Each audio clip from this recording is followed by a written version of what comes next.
நம்மளோட எல்லார் வீட்லேயுமே வரலட்சுமி விரதம் நல்லபடியாக கும்பிட்டு முடிச்சிருப்போம். நானுமே ரொம்ப சூப்பராக சிறப்பாக கும்பிட்டு முடித்தேன். இந்த வீடியோ ஃபுல்லாகவுமே நீங்கள் அதை தான் பார்க்க போகிறீங்க. அம்மனுடைய அழைப்பிலிருந்து புனர் பூஜை வரைக்கும் ஒவ்வொன்றுத்தையும் காமிச்சிருக்கேன். பார்க்குறதுக்கே அவ்வளோ தெய்வீகமாக இருக்கும். மிஸ் பண்ணாமல் பாருங்கள். Welcome to my channel. நான் உங்கள் பிரியா. என் சேனலை சப்ஸ்கிரைப் பண்ணி தொடர்ந்து ஆதரவு கொடுத்துட்ருக்க உங்கள் எல்லாருக்குமே ரொம்ப நன்றி. இனிமேல் சப்ஸ்கிரைப் பண்ண போகிறவங்களுக்கும் ரொம்ப ரொம்ப நன்றி. லக்ஷ்மி தாயாருக்கு கட்டின இந்த சாரீ எல்லாமே முன்னாடி நாள் தான் ப்ரீப்ளீட் பண்ணி எடுத்து வச்சேன். பாரிஸ் கார்னர் தான் போயிட்டு வாங்கிட்டு வந்தேன். டியூஸ்டேவே போயிட்டு பூ, சாரீ, ப்ளவுஸ் பிட்டு இது எல்லாமே தாம்பூலத்துக்கு தேவையான எல்லாமே வாங்கியாச்சு. அந்த அன்னைக்கு போயிட்டு வந்ததுக்கு அப்புறமா சரியான தலைவலி ஆயிடுச்சு. அதுக்கப்புறம் அந்த நாள் ஃபுல்லாக எந்த வேலையுமே செய்ய முடியல. வரலட்சுமி விரதம்க்கு ஒரு வாரத்துக்கு முன்னாடியிலேருந்தே நம்ம சேனலில் லாங் வீடியோவாக 1 by 1 கொடுத்துட்டே இருந்தேன். எல்லாருமே அதுக்கு ரொம்பவுமே சப்போர்ட் பண்ணியிருந்தீங்க. நிறைய டவுட்ஸுமே கேட்டிருந்தீங்க. அதுவுமே நான் முடிஞ்ச அளவுக்கு கமெண்ட்லேயும் ரிப்ளை பண்ண வீடியோவாகவும் கொடுத்துட்டேன். ஸோ நான் வந்து பூஜைக்கு என்னென்னலாம் ஏற்பாடுகள் பண்ணேன் அப்படின்னு தனித்தனியாகவே வீடியோ கொடுத்துட்டேன். அப்படிங்கிறதுனால இந்த வீடியோவில் பெருசாக முன்னேற்பாடுகள் எல்லாமே காமிச்சிருக்க மாட்டேன். டைரெக்டாக தேர்ஸ்டே அன்னைக்கு நான் அம்மன் அழைப்புக்கு என்னெல்லாம் பண்ணிட்டு இருக்கனோ அதை மட்டும்தான் வீடியோவில் காமிச்சிருக்கேன். 2 வீடியோவுக்கு முன்னாடி போட்ட லாங் வீடியோவில் நான் சொல்லியிருந்தேன், என்னுடைய வீட்டுக்கு இத்தனை பேர் வந்து தாம்பூலம் வாங்கினாங்க அப்படின்னா நான் ரொம்ப சந்தோஷப்படுவேன். ஆனால் இது வரைக்கும் அது நடந்ததே இல்லை அப்படின்னு சொன்னேன். அது எத்தனை பேர் அப்படின்னு தெரிஞ்சிச்சுன்னா கமெண்ட்டில் இப்போவே கமெண்ட் பண்ணுங்கள். ஆனால் நான் சொன்னது இந்த தடவை நடந்துருச்சு. இந்த 7 வருஷத்தில் நடக்காதது இந்த தடவை நான் சொன்னதுமே இந்த வருஷம் எனக்கு நடந்ததில் அவ்வளோ சந்தோஷம். நான் வந்து ஷார்ட்ஸில் நான் இந்த தாம்பூலம் தான் என் வீட்டுக்கு வரவங்களுக்கு கொடுக்க போகிறேன் அப்படின்னு சொல்லிட்டு ஒரு ஷார்ட்ஸ் வீடியோ போட்டிருந்தேன். அந்த ஷார்ட்ஸ் வீடியோ பார்த்துட்டு அவ்வளோ பேர் கமெண்ட் பண்ணுவீங்க அப்படின்னு நான் நினச்சே பார்க்கலங்க. யூடியூப்லேயும் சரி, இன்ஸ்டாகிராமில் மெசேஜ் பண்ணியும் சரி எவ்வளோ பேர் கேட்டிருந்தீங்க, எனக்கு ஒரு தாம்பூலம் கொடுங்க அக்கா அப்படின்னு சொல்லி கேட்டிருந்தீங்க. உண்மையாகவே எனக்கு கஷ்டமாக போயிடுச்சுங்க. நீங்கள் கேட்டும் என்னால் கொடுக்க முடியாத சூழ்நிலையில் இருக்கும் அப்படிங்கிறத நினைக்கும் பொழுது கண்டிப்பாக நெக்ஸ்ட் இயர் வந்து இதுக்கு ஏதாவது ஒரு சொல்யூஷன் வந்து நான் பண்ணுறேன். என்னால் எத்தனை பேருக்கு கொடுக்க முடியுமோ அத்தனை பேருக்கு கண்டிப்பாக கொடுக்க ட்ரை பண்ணுறேங்க. இந்த வருஷம் நீங்கள் கேட்டுமே கொடுக்காம இருக்கிறதுக்கு என்ன உங்கள் வீட்டு பொண்ணா நினச்சி மன்னிச்சிருங்க. கூப்பிட வேண்டியவங்களை எல்லாரையும் போயிட்டு நான் தேர்ஸ்டேவே போய் கூப்பிட்டுட்டு வந்துட்டேன். 2 பேருக்கு மட்டும் சொல்ல முடியாமல் இருந்துச்சு. ஸோ அவங்க ஊரில் இல்லை, அதனால் ஃப்ரைடே போய் கூப்பிடுற மாதிரி இருந்துச்சு. ஹஸ்பண்டை 2 days லீவ் போடுங்க அப்படின்னு ரொம்ப ரொம்ப ரெக்வஸ்ட் பண்ணி கேட்டிருந்தேன். இல்லவே இல்லை, முடியாது அப்படின்னு ஃபைனல் வரைக்கும் சொல்லிகிட்டே இருந்தாங்க. அதுக்கப்புறமா தேர்ஸ்டே அன்னைக்கு மார்னிங் தான் சொல்கிறாங்க, ஆமாம் நான் நீ சொன்ன மாதிரியே லீவ் போட்டுட்டேன் அப்படின்னு சர்ப்ரைஸாக சொல்கிறாங்க. தேர்ஸ்டே அவங்களுமே இல்லை அப்படின்னா ரொம்ப ரொம்ப கஷ்டமாயிட்டு இருக்கும் நான் ஒரே ஆளாக செய்யறதுக்கு. இந்த வரலட்சுமி விரதம் வந்து எல்லாருமே எடுக்கலாமா அப்படின்னு நிறைய சந்தேகங்கள்லாம் எல்லாருக்குமே இருக்குது. நான் ஆல்ரெடி சந்தேகத்துக்கான விடைகள்னு ஒரு 30 சந்தேகத்துக்கும் மேலே நான் வந்து விடைகளை சொல்லிட்டேன். ஸோ அந்த வீடியோ நிறைய பேர் பார்த்துட்டு என்னுடைய டவுட்ஸ் வந்து கிளியர் ஆயிடுச்சு, தேங்க்யூ அக்கான்னு சொல்லியிருந்தீங்க. கீழே எவர் சில்வரில் ஒரு பாத்திரம் வந்து நான் எப்போவுமே ஒரு ஹைட்டுக்காக வைப்பேன். உங்கள் எல்லாருக்குமே தெரியும். லாஸ்ட் இயர் என்னோடய வீடியோ நீங்கள் பார்த்துருந்தீங்கன்னா தெரிஞ்சிருக்கும். போன வருஷம் குட்டி அம்மன் இருக்காங்க, அவங்கள வந்து நான் வந்து தண்ணீர் நிரப்பி தான் கலசம் அமைச்சிருந்தேன். ஆனால் அது எனக்கு செட்டே ஆகலை, பயமாக இருந்துச்சு. அதனால் இந்த தடவை அரிசி வச்சே பண்ணிட்டேன். ஆல்ரெடி கலசத்தில் என்னென்ன மங்கள பொருட்கள்லாம் போடணும் அப்படின்னு நான் வீடியோவே போட்டிருக்கேன். எவ்வளோதான் பார்த்து ஸ்கெடியூல் பண்ணி நோட் பண்ணி வச்சுருந்து நம்ம செஞ்சாலுமே கூட ஏதாவது 1-2 விஷயத்தை நிச்சயம் மறந்துடுவோம். அதே மாதிரி தான் நானுமே மறந்துட்டேன். வெள்ளி காயின், கோல்டு ரிங்கு இதெல்லாம் கலசத்துல போடணும் அப்படின்னு நினைச்சிட்டே இருந்தேன். அதுக்கப்புறமா இதெல்லாம் போட்டதுல அதை மறந்துட்டேன். சரி ஓகே அப்படின்னு மகாலட்சுமி தாயாரனுடைய விக்கிரகம் வச்சிருக்கேன். ஸோ அதுக்கு முன்னாடி வச்சுக்கிட்டேன். அந்த மாதிரி மறக்கிறதுக்கு நிறைய வாய்ப்புகள் இருக்குங்க. அதுக்காக வந்து கவலைப்பட்டுக்கிட்டு இதை பண்ணாம விட்டுட்டோமே, இதனால நம்மளுக்கு ஏதாவது குத்தமா, தெய்வ குத்தமாகுமா அப்படின்லாம் எதுவுமே கவலைப்பட்டுக்காதீங்க.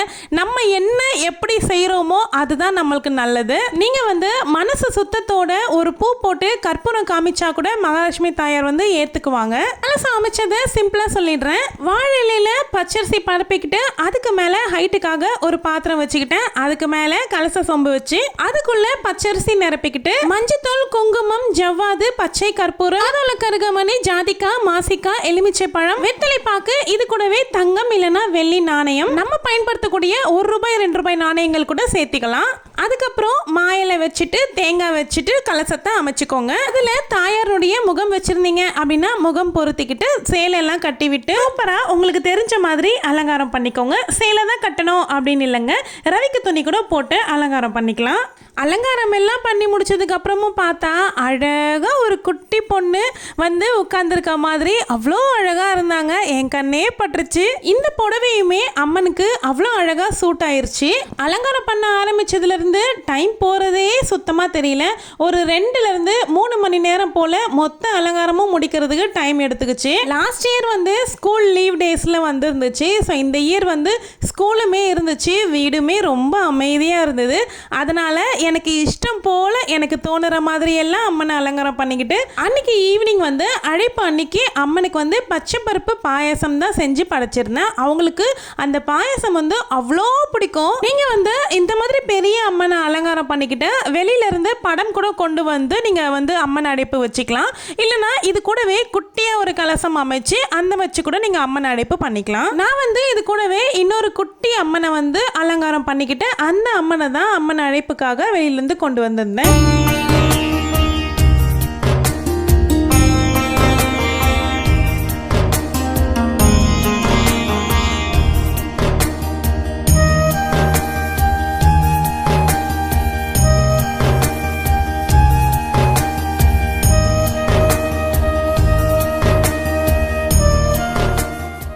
அமர்த்தி உட்கார வச்சதுமே ஒரு திருஷ்டி எடுத்து உடைச்சாச்சு. பூ கட்டுற வேலை மட்டும்தாங்க ஸ்டாப் ஆயிடுச்சு. மற்றது எல்லாமே 1 by 1 முடிச்சு வச்சிருந்தேன். பூ மட்டும் சரி அப்பப்பவே கட்டி வச்சுக்கலாம் அப்படின்னு யோசிச்சேன். ஆனால் முல்லை கட்டுறதுக்கு மட்டும் ரொம்ப டைம் எடுத்துச்சு. வியாழக்கிழமைக்கு தேவையான முல்லை பூ மட்டும் நான் கட்டி வச்சுக்கிட்டேன். அதுக்கப்புறமா வெள்ளிக்கிழமை மாமா பொண்ணு வரேன்னு சொல்லியிருந்தாங்க. சரி ஓகே, அவளும் வந்ததுக்கு அப்புறமா 2 பேரும் சேர்ந்து கட்டிடலாம் அப்படின்னு யோசிச்சு விட்டாச்சு. பூஜைக்கு நான் ஒரு 9 பேர் போல கூப்பிட்டுருந்தேன். வீட்டு பக்கத்தில் தெரிஞ்சவங்க அப்படின்ட்டு ஃபோன் பண்ணி கூப்பிட்டுருந்தேன்.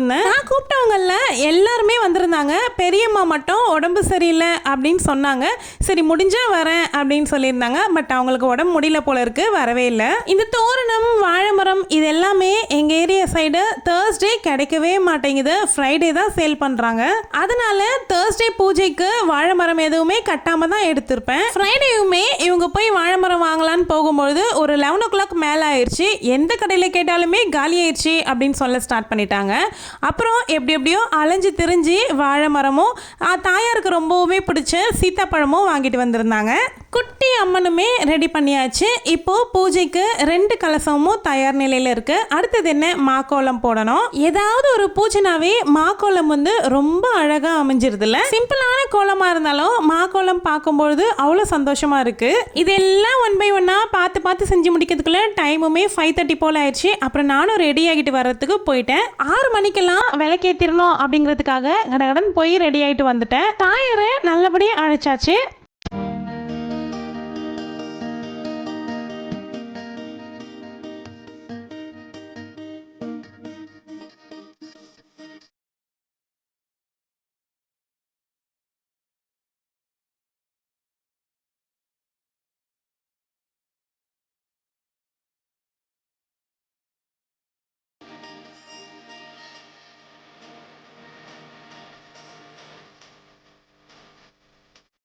இந்த வருஷம் நிறைய பேர்னால ஏதாவது ஒரு காரணத்தினால இந்த பூஜையை செய்ய முடியாமல் போயிருக்கலாம்.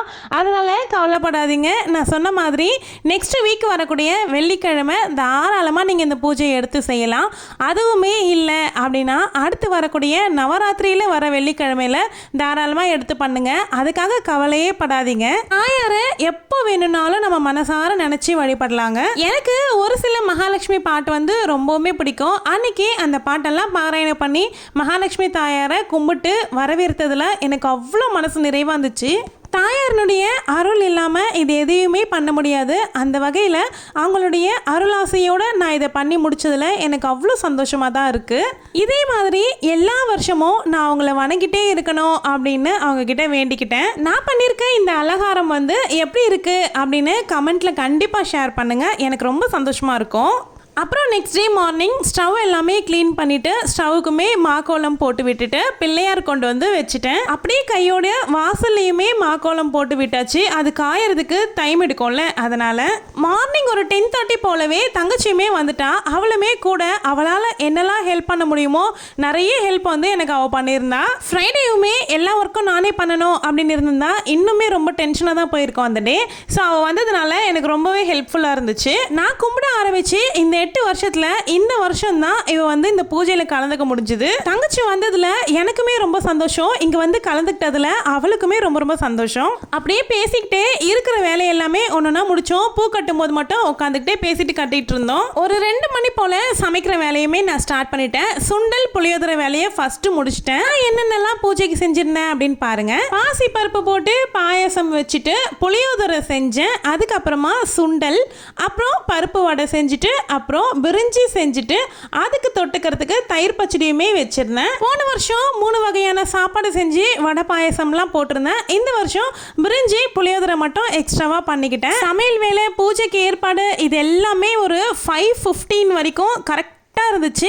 அதுக்கப்புறமா தான் நாங்கள் போய் ரெடியாகவே ஸ்டார்ட் பண்ணினோம். ஈவினிங் ஒரு முறை கோலம் போடணும் அப்படிங்கிறதுனால தங்கச்சி விட்டு கோலம் போட சொல்லிட்டேன். ஃப்ரைடே அன்னைக்கு முழு நாளுமே விரதமாக இருந்து தான் நான் பூஜை பண்ணியிருந்தேன். முழு விரதம்னா எப்படின்னு கேட்பீங்க. நான் வந்து பால் பழம் அந்த மாதிரி விரதம் தான் எப்போவுமே எடுத்துக்குவேன். அவ்வளோதாங்க. இப்போ பாருங்க, நான் ஜம்முன் ரெடியாகி வந்துட்டேன். கரெக்டாக விளக்கேற்றுறதுக்கு ஒரு 6:15 மணி போல் ஆயிடுச்சு. விளக்கேற்றி சாம்பிராணி காட்டிட்டு இருக்கும்பொழுதே ஒவ்வொருத்தராக வர ஸ்டார்ட் பண்ணி எல்லா வருஷமுமே கரெக்ட் அவங்க தான் ஃபர்ஸ்ட் என்ட்ரி கொடுப்பாங்க. அதே மாதிரி இந்த வருஷமும் அவங்க வந்து மாமியார் மருமக 2 பேருமே சேர்ந்து வந்திருந்தாங்க. நான் அப்படியே தீபம் ஏற்றிட்டு தீப ஆரத்தி காமிச்சிட்டு அப்புறம் சாம்பிராணியில் தூப ஆரத்தியுமே காமிச்சிட்டு அதுக்கப்புறமா உட்காந்து 108 போற்றி அதுக்கப்புறம் எனக்கு தெரிஞ்ச ரொம்ப பிடிச்ச மகாலட்சுமி பாட்டு எல்லாமே லைனாக பாடிட்டு இருந்தேன். பாட்டு பாடி முடிக்கிறதுக்குள்ளவே மற்ற எல்லாருமே வந்துட்டாங்க, ஒரு 2 பேர் தவிர. அதுக்கப்புறமா தீபாரதனை காமிச்சதுக்கு அப்புறமா தான் அந்த 2 பேருமே வந்து இருந்தாங்க. இந்த வருஷம் தாம்பூலத்துக்கு அம்மனுடைய முகமே வச்சிருந்தேன். அது பார்த்ததுமே எல்லாருக்குமே ரொம்ப சந்தோஷம்.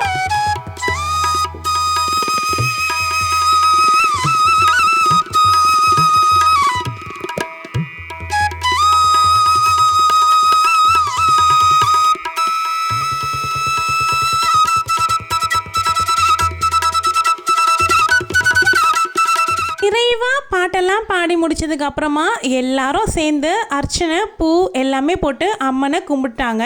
எல்லாருமே அவங்கவுங்களுடைய கோரிக்கையை தாயார்கிட்ட சொல்லிட்டு எல்லாரும் வழிபாடு முடிச்சுட்டு பெரியவங்க கிட்ட நாங்கள் 2 பேருமா காலில் விழுந்து குங்குமம் வச்சுக்கிட்டோம். சின்ன வயசு பசங்க எல்லாருமே எங்கள் காலில் விழுந்து குங்குமம் வச்சுக்கிட்டாங்க.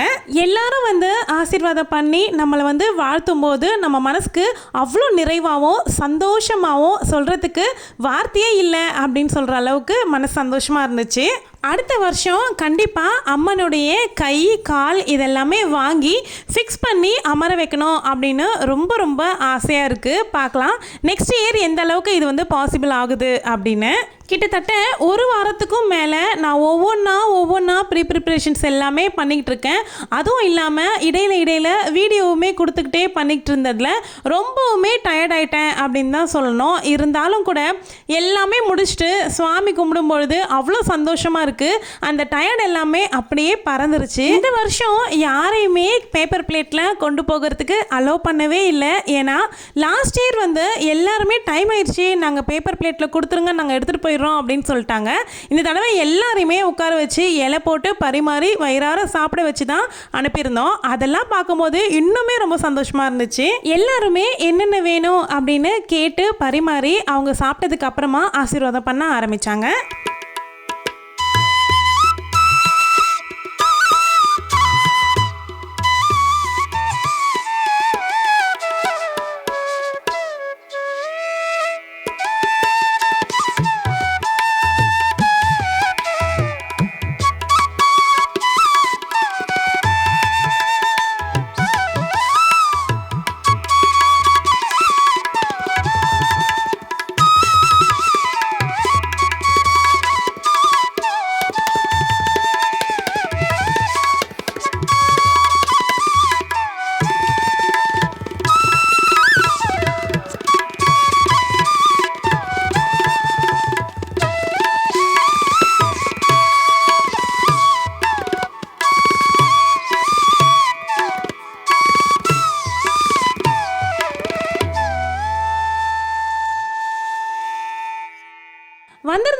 எல்லார்கிட்டயுமே நாங்கள் 2 பேருமா சேர்ந்து ஆசீர்வாதம் வாங்கிக்கிட்டு குங்குமம் மஞ்சள்லாம் வச்சுக்கிட்டோம். வயசில் சின்னவங்க எல்லாருமே எங்கள் காலில் விழுந்து அவங்களுமே ஆசீர்வாதம் வாங்கிக்கிட்டு குங்குமம் மஞ்சள் எல்லாமே வச்சுக்கிட்டாங்க. எங்களுக்கு வச்சு விட்டது மட்டுமே இல்லாமல் அவங்களுக்குள்ளேயுமே மாற்றி மாட்டி குங்குமம் மஞ்சள் வச்சுக்கிட்டு ஆசீர்வாதம் வாங்கிக்கிட்டாங்க. அதெல்லாம் பார்க்கும்பொழுது ரொம்பவே டிவைனாக இருந்துச்சு அந்த டே. இந்த சந்தோஷம் எனக்கு எல்லா வருஷமும் நிலைச்சி இருக்கணும் அப்படின்னு நானுமே அந்த மகாலட்சுமி தாயாரை மனசு நிறைவோடு வேண்டிக்கிறேன். அப்புறம் எல்லாருமே 1 by 1 அவங்கவுங்க கிளம்ப ஸ்டார்ட் பண்ணியாச்சு. போன வருஷம் இந்த குட்டி பையன் கை குழந்தையா வந்திருந்தாரு. இந்த வருஷம் நல்லா துருன்னு வளர்ந்துட்டாங்க. தங்கச்சிக்கு எக்ஸைட்மெண்ட் தாங்கவே முடியல பாருங்க. எங்க 2 பேர் காலையுமே விழுந்து கும்பிட்டது அப்படிங்கிறதுலாம் கிடையவே கிடையாது. இப்போ அதுவே உங்களுக்கு ஒரு சிரிப்பா இருக்கு. வந்திருந்தவங்கள ஒருத்தவங்க காலையில இருந்தே விரதமா இருந்து இங்க தான் சாப்பிட்டு அவங்களுடைய விரதத்தை முடிச்சேன் அப்படின்னு சொல்லியிருந்தாங்க. ரொம்ப ரொம்ப சந்தோஷமா இருந்துச்சு. நம்ம வீட்டுக்கு வரவங்கள யாராவது ஒருத்தர் ரூபமாவோ இல்லை எல்லா ரூபமாவுமே கூட மகாலட்சுமி தாயாரே நம்ம இல்ல தேடி வருவாங்க அப்படிங்கிறது தாங்க ஐதீகம். எல்லாருமே கிளம்புனதுக்கு அப்புறமா நானுமே ஹஸ்பண்ட் காலில் விழுந்து ஆசீர்வாதம் வாங்கிக்கிட்டு அப்புறம் குங்குமம் மஞ்சள்லாம் வச்சுக்கிட்டு அதன் பிறகு நோன்பு கயிறுமே கட்டி விட்டுட்டாங்க எனக்கு. அதுக்கப்புறமா கொஞ்ச நேரம் மாற்றி அம்மன் கூட நின்றுக்கிட்டு ஃபோட்டோஸ் வீடியோஸ் அப்படின்னு நிறைய எடுத்துக்கிட்டோம். நானும் தங்கச்சியும் இருக்க மாதிரி அப்புறம் நானும் அவங்களும் இருக்க மாதிரி இந்த மாதிரி நிறைய ஃபோட்டோஸ் எடுத்துக்கிட்டோம் மாற்றி. அம்மனுடைய அலங்காரத்தில் நாங்களே ரொம்ப ரசித்து பார்த்துட்டு இருந்தோம். லாஸ்ட்டாக திருஷ்டி உடைச்சிட்டு அதுக்கப்புறமா ஆரத்தி கரைச்சி எடுப்போம்ல, அம்மனுக்கு திருஷ்டி படாமல் இருக்கணும் அப்படிங்கிறதுக்காக அந்த மாதிரி ஆரத்தி எடுத்து அதுக்கப்புறமா தான் நாங்கள்லாம் உட்காந்து சாப்பிட்டோம். 2 பேருமே இல்லை எல்லாருமே ரொம்ப ரொம்ப டயர்டாக ஆகிட்டோம் அப்படின்னு தான் சொல்லணும். தங்கச்சியுமே ஒரே ஒரு நாள் தான் லீவ் போட்டுட்டு வந்திருந்தேன் அப்படின்னு சொன்னால் அவளும் சரி ஹஸ்பண்டும் சரி மறுநாள் காலையில் எழுந்து ஆஃபீஸ் போகணும். ஸோ அவர் ஆஃபீஸ் போகிறதுக்கு முன்னாடியே புனர்பூஜை எல்லாமே பண்ணிடணும். இன்னைக்கு புனர்பூஜை பண்ணணும் அப்படிங்கிறதுனால 4 மணிக்கெல்லாம் எந்திரிச்சாச்சு. சாதம் வடிச்சிட்டு நேற்றுக்கு புளியோதரை குழம்பு கொஞ்சம் எடுத்து வச்சுருந்தேன். ஸோ அதையுமே சாதத்தில் பெரட்டி தங்கச்சிக்கு சாப்பாடு கட்டி கொடுத்தாச்சு. அவளும் மார்னிங் 7 o'clock போலவே கிளம்பிட்டா. ஏன்னா அப்போ தான் ஆஃபீஸ் போகிறதுக்கு டைம் கரெக்டாக இருக்கும் அப்படிங்கிறதுனால நானுமே அவளாக கிளம்புனதுக்கு அப்புறமா ரெடி ஆகிட்டு பூஜை பண்ணுறதுக்கு ஸ்டார்ட் பண்ணிட்டேன். நல்ல நேரம் பார்த்தீங்கன்னா 7:45 8:45 வரைக்கும் நல்ல நேரமாக இருந்துச்சு. நான் என்ன பண்ணேன் அப்படின்னா அந்த டைமில் பூஜை பண்ணி முடிச்சுக்கிட்டு 10:45 11:45 டைம் இருக்குல்ல அந்த டைமில் தான் கலசம் பிரிச்சிருந்தேன். மனசே வராமல் தாங்க கலசம் பிரிச்சிருந்தேன். ஏன்னா அவ்வளோ அழகாக இருந்தாங்க. திரும்பவும் இந்த அழகை அடுத்த வருஷம் வரலட்சுமி நோன்பில் தான் பார்க்க முடியும்ல. இந்த வருஷம் ரொம்ப ரொம்ப நிறைவாக மனசுக்கு ரொம்ப சந்தோஷமாக ஆனந்தமான ஒரு பூஜையாக தாங்க முடிஞ்சிருந்துச்சு. பசங்களுக்கு இன்னைக்கு ஸ்கூலுமே லீவு தான் இருந்தாலும் கூட கிளாஸ் ஒன்று இருக்குது அப்படிங்கிறதுனால அவங்க அதை அட்டன் பண்ணுறதுக்கு போயிட்டு இருந்தாங்க. ஸோ அந்த கேப்பே எனக்கு ஈஸியாக இருந்துச்சு. இந்த வீடியோவில் அம்மனுடைய அழைப்பில் ஆரம்பித்து வரலட்சுமி பூஜையோடைய முழு வீடியோவும் அதுக்கப்புறமா புனர்பூஜை எப்படி பண்ணியிருக்கேன் கலசம் பிரிக்கிற வரைக்குமே உங்களுக்கு நான் காமிச்சிருக்கேன். அம்மனுக்கு கட்டியிருக்கக்கூடிய இந்த சாரியை தான் நான் எப்போவுமே தீபாவளிக்கு நோன்புக்கு கட்டிக்குவேன். வருஷம் அந்த மாதிரி தான் பண்ணிக்கிறேன். நான் செஞ்சிருந்தேன் இந்த வரலட்சுமி நோன்பு முழு வீடியோ நீங்கள் பார்த்துருப்பீங்க அப்படின்னு நினைக்கிறேன். முழுசாக பார்த்த எல்லாருக்குமே ரொம்ப ரொம்ப நன்றிங்க. கலசம் எல்லாம் பிரிச்சதுக்கு அப்புறமா அம்மனுடைய முகத்தை கொண்டு போய் அரிசியில் வச்சுட்டு நிரந்தர வாசம் புரியணும் தாயே அப்படின்னு 3 தடவை சொல்லிக்கிட்டேன். இந்த வீடியோ உங்களுக்கு பிடிச்சிருந்தா வீடியோ கீழே இருக்க லைக் பட்டனை கிளிக் பண்ணிக்கோங்க. நீங்கள் லைக் பண்ணும்போது கமெண்ட் செக்ஷனில் ஹைப் பண்ணுற ஆப்ஷன் காமிச்சிச்சு அப்படின்னா எனக்காக உங்களுடைய பாயிண்ட்ஸை ஹைப்பில் கொடுங்க. நம்மளுடைய சேனலை நிறைய பேர் சப்ஸ்கிரைப் பண்ணாமல் தான் பார்த்துட்டு இருக்கீங்க. இன்னமும் சப்ஸ்கிரைப் பண்ணாமல் இருக்கீங்க அப்படின்னா கண்டிப்பாக சேனலை சப்ஸ்கிரைப் பண்ணிக்கோங்க. இந்த வாரம் வரலட்சுமி நோன்பு பண்ண முடியாதவங்க எல்லாருமே கவலைப்படாதீங்க. அதுக்கு அடுத்த வாரம் பண்ணுங்க. எப்படி பண்ணணும் அப்படின்னு தெரியலனா நம்மளுடைய சேனலில் லைனாக நிறைய வீடியோஸ் கொடுத்துருக்கேன், அதை பார்த்துக்கோங்க. இன்னொரு அருமையான வீடியோவில் சந்திக்கலாம். தேங்க்யூ.